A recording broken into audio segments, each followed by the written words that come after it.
My name's Nick Tapp. I'm chairman of Craigmore Sustainables, and we look after a few farms in New Zealand. For the UK, the immediate focus is going to be on the fallout from Brexit. Deal or no deal, the reintroduction of tariffs on some products, possibly, reduced availability of harvest labour, new British agricultural policy to replace the CAP, the promotion of public goods, challenge to APR possibly, and so it goes on. And underlying all of that, the impact on farmland values of all of that uncertainty. And much of that, if not all of it, is driven by political wrangling and decision-making, and people, as we've seen for the last 15, 18 months, standing up and saying some fairly strange things. And at the same time, so we have politicians demanding that industries, not just farming, solve all of the problems generated in Westminster, Brussels and elsewhere by increasing productivity and becoming more competitive. It's a wonderful cop-out for politicians because it's always somebody else's responsibility to solve the problem. And at the same time on farm we have an absolute explosion of new technology, promising to address many of the challenges facing the industry and deliver that increased productivity, which all sounds good. Apps, smart solutions, digital appliances give farmers the opportunity to farm more efficiently, with lower carbon footprint and so on. And what they also do is add to a tidal wave of data that flows over and from farms and farming.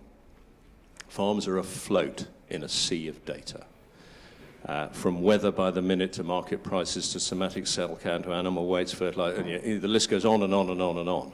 And farms are extraordinarily diverse places, so there are endless sources of data.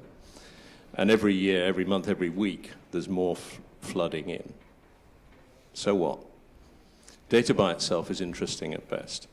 It only has utility if it can be collected, aggregated, analyzed, and presented in a form that then has value in increasing knowledge and ultimately affecting decision-making to change behavior.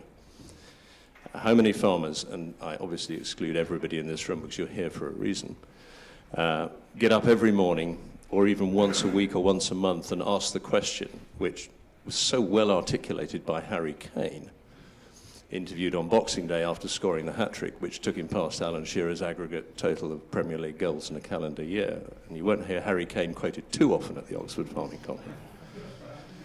And his question was, what can I do better next year? What can I learn from what I've done, and how can I improve?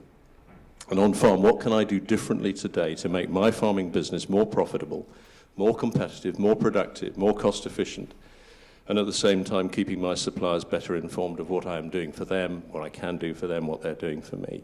And sadly, I think the answer is not very many farmers get up and ask that question of themselves. The research carried out by this conference in recent years showed that only a small minority of farmers in the UK do even the most limited, rudimentary benchmarking, sharing of information, and sharing is the key word, with others to try and improve their performance. And yet this sharing of information is the revolution that could be coming to your farm. And the benefits are likely to be enormous, but at the same time the challenges, the management challenges, structural challenges, relationship challenges, personal challenges will also be substantial and will be hard.